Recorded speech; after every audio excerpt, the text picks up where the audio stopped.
ఇది ఉంది అధ్యక్ష. 15th ఫైనాన్స్ కమిషన్ వారు చెప్పింది ప్లాస్టిక్ బ్యాన్ గురించి కూడా చర్యలు చేపడతాం. అలాగే తప్పకుండా 15th ఫైనాన్స్ కమిషన్ వారు చెప్పిన గైడ్ లైన్స్ ని ముందుకు తీసుకెళ్తాం. ఇది చెప్పి నేను ముగిస్తాను అధ్యక్ష. విశాఖపట్నం ఈ ఇండస్ట్రియల్ క్యాపిటల్ మనకి రాష్ట్రానికి.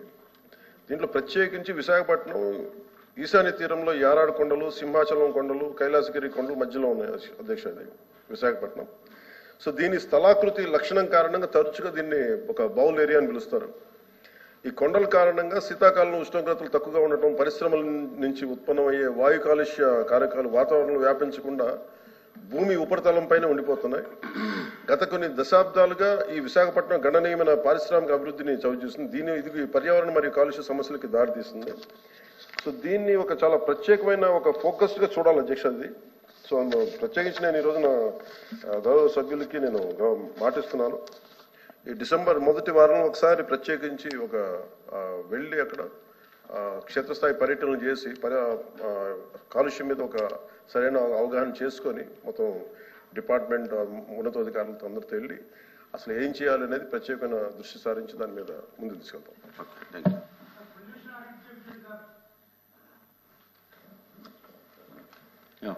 కౌంటర్ ఇంకెందుకు అయిపోయింది కదా, ఇంకా క్లోజ్.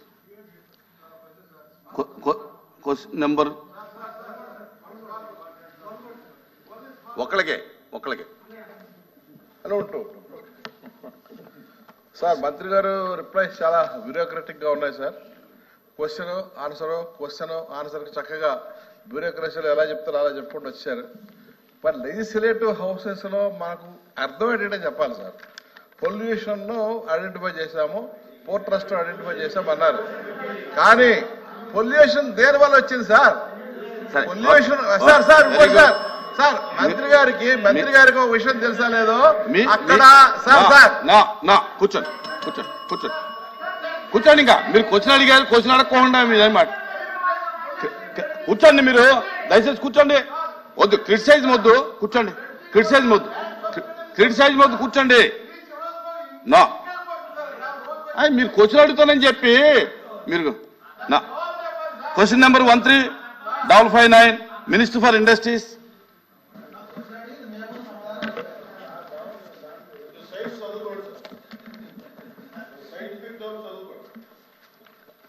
అధ్యక్ష ధన్యవాదాలు. మొదటి ప్రశ్నకి లేదండి, రెండో ప్రశ్న మూడో ప్రశ్న సేమ్, అది అప్లికబులే కాదు సార్. అది ఎందుకంటే అది ప్లానే లేదు, ప్రైవేటైజ్ చేసేకి వైజాగ్ స్టీల్ ప్లాంట్ కి అసలు ప్లానే లేదు. ఒకటి అధ్యక్ష, ఏమైనా సప్లిమెంటరీ ఉందా చెప్పండి. ప్రభుత్వమేమో లేదు అని చెప్తుంది అధ్యక్ష. కానీ అక్కడ జరుగుతున్న పరిణామాలు మాత్రం ప్రైవేటీకరణకు అనుకూలంగా అడుగులైతే పడుతున్నాయి అధ్యక్ష. యాక్చువల్గా ఈ మధ్య అందులో 3 బ్లాస్ట్ ఫర్నిస్లు ఉంటాయి. అందులో 2 ఆపేశారు అధ్యక్ష. అందులో ఒకటి మళ్ళీ ఈ మధ్య 10 రోజుల ముందు స్టార్ట్ అయింది, కానీ ఇంకొకటి క్లోజ్ అయిపోయి ఉంది అధ్యక్ష. అలాగే 4 నెలలుగా కాంట్రాక్ట్ కార్మికులకు జీతాలు ఇవ్వట్లేదు అధ్యక్ష. 4500 మందిని తొలగించడానికి కూడా మన ప్రతిపాదన పెడితే వాళ్ళు పెద్ద యాజిటేషన్ చేస్తే మళ్ళీ ఆపారు అధ్యక్ష. ఇవన్నీ కూడా మరి ప్రైవేటీకరణకు అడుగులే అధ్యక్ష. ఇంకో విషయం ఏంటంటే ప్లాంట్ ఖాతాలో డబ్బులు ఉన్నాయి అధ్యక్ష. ఉన్నా కూడా గత నెలలో రెగ్యులర్ ఉద్యోగులకేమో 50% జీతం ఇచ్చారు. ఈ నెలలో అయితే కేవలం 35% జీతం ఇచ్చారు అధ్యక్ష. అలాగే అలవెన్సులు కూడా కోత విధించేస్తున్నారు. 500 మందికేమో డిప్యుటేషన్ మీద నాగర్నాథ్ స్టీల్ ప్లాంట్కి పంపించడానికి ప్రతిపాదనలు చేశారు అధ్యక్ష.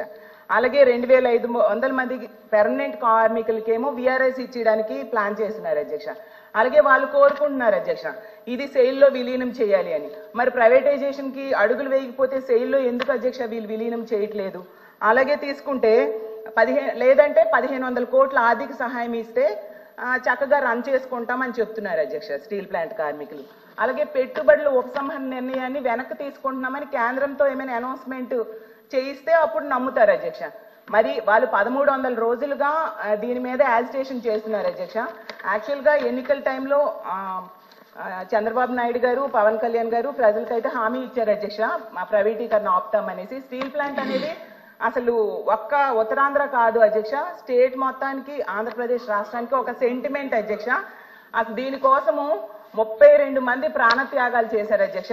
నేను అడుగుతున్నాను, సరే వీళ్ళు లేదు అని చెప్తున్నారు, మరి లేదు అన్నప్పుడు ఈ 1500 కోట్ల ఆర్థిక సహాయం కోసం కేంద్రం దగ్గర ఏమైనా ప్రతిపాదన పెట్టారని అడుగుతున్నాను అధ్యక్ష.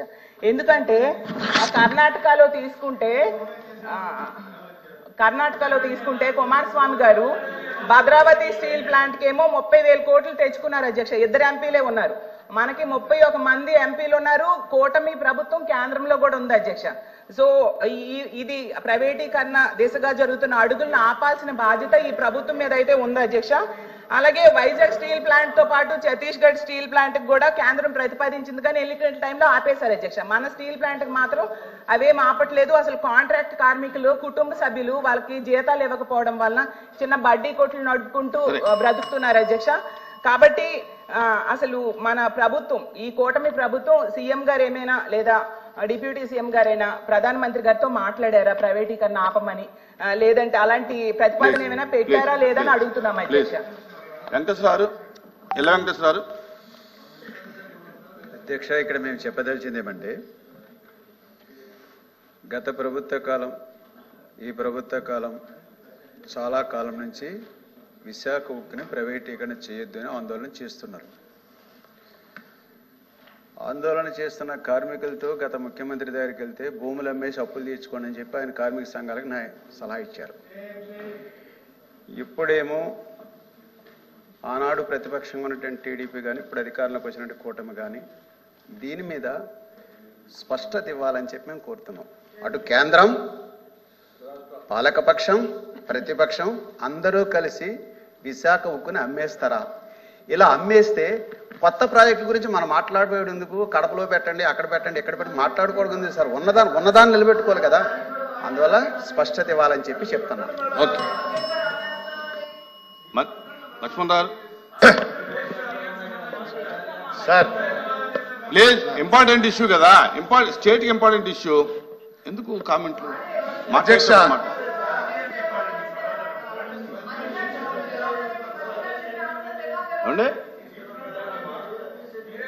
హలో అధ్యక్ష,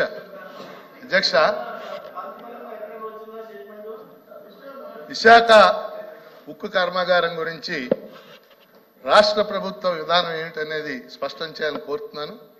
స్పష్టంగా అడుగులు ప్రైవేటీకరణ వైపు పడుతున్నాయి అధ్యక్ష. బ్లాస్ట్ ఫర్నేస్ ఒకటి మూసేశారు ఇటీవల, పర్మనెంట్ కార్మికులకి వీఆర్ఎస్ ప్రకటించారు. అందుకే మీ ద్వారా ప్రభుత్వాన్ని కోరేది ఏంటంటే, శాసనసభలోను శాసన మండలిలోను ప్రైవేటీకరణ చేయొద్దు అని కేంద్రాన్ని కోరతా కానీ డిమాండ్ చేస్తా కానీ ఒక ఏకగ్రీవ తీర్మానాన్ని చేసి కేంద్రానికి పంపాలని మీ ద్వారా ప్రభుత్వాన్ని కోరుతున్నాను. మంత్రి గారు. సార్, మనకి few months back HD Kumaraswamy గారు వచ్చారు సార్, యూనియన్ కౌన్సిల్ మినిస్టర్ గారు. క్లియర్గా చెప్పారు ప్రైవేటైజేషన్ చేయబోతలేదు అని క్లియర్గా చెప్పారు, స్టేట్మెంట్ ఇచ్చారు. ఇంకా అంతకన్నా క్లారిటీ ఏమి ఇవ్వాలో మాకైతే అర్థమవుతలే. ప్రైవేటైజేషన్ చేసే పరిస్థితి అయితే లేదు. ఈవెన్ లాస్ట్ టైం కూడా తెలుగుదేశం పార్టీ, జనసేన పోరాడిన దానికే అప్పుడు ఉండే గవర్నమెంట్ రిట్ పిటిషన్స్ చాలా మంది ఫైల్ చేస్తే అప్పుడు ఆ ప్రెషర్ తట్టుకోలేకనే వాళ్ళు కూడా ఫైల్ చేయడం జరిగింది అధ్యక్ష. సో క్వశ్చన్ ప్రైవేటైజేషనే లేదు అని చెప్తున్నాం. ఇంకా అంతకన్నా క్లారిటీ ఏముంది? ఇప్పుడు రివైవల్ ఒకవేళ లాసెస్ ఉన్నాయి, లాసెస్ ఉంటే బోర్డులో కూర్చొని డిస్కస్ చేసి డిఫరెంట్ యాంగిల్స్ లో వాళ్ళు ప్లాన్ చేస్తున్నారు. కొంత ల్యాండ్ విచ్ వాళ్ళ దగ్గర ఉండే హ్యూజ్ ల్యాండ్ బ్యాంక్ లో కొంత ల్యాండ్ బ్యాంక్ ది 24 acres ఏదో ఉంది, దాన్ని సేల్ చేసి దాని నుంచి ఇన్ఫ్యూజ్ చేయాలా ఫండ్స్ అనుకుంటున్నారు. ఇంకోటి టాటాతో టైఅప్ చేసుకొని, MOU టైఅప్ చేసుకొని అక్కడ ఒక అరేంజ్మెంట్ చేసుకొని డెవలప్ చేయాలా బిజినెస్ గ్రోత్ కి అనేది అదొక ప్లానింగ్ ఉంది. ఇంకోటి ఫోర్జ్డ్ వీల్ ప్లాంట్ అనేది ఒకటి ఉంది అధ్యక్ష, అది కూడా సేల్ చేసి దాంట్లో నుంచి ఫండ్స్ వచ్చేదాన్ని. So they are working on it. So అసలు ప్రైవేటైజేషన్ ప్లానే లేనప్పుడు ప్రైవేటైజేషన్ అయిపోతుంది, దాన్ని అడుగులు పడుతుంది అని చెప్పడం అనేది చాలా బాధాకరం. ఎందుకంటే వాళ్ళు తెలుసుకోవాలా, సబ్జెక్ట్ తెలుసుకోవాలా, లేదు అని చెప్తున్నాం. ప్రైవేటైజేషన్ అనేది ఛాన్సెస్ లేదు.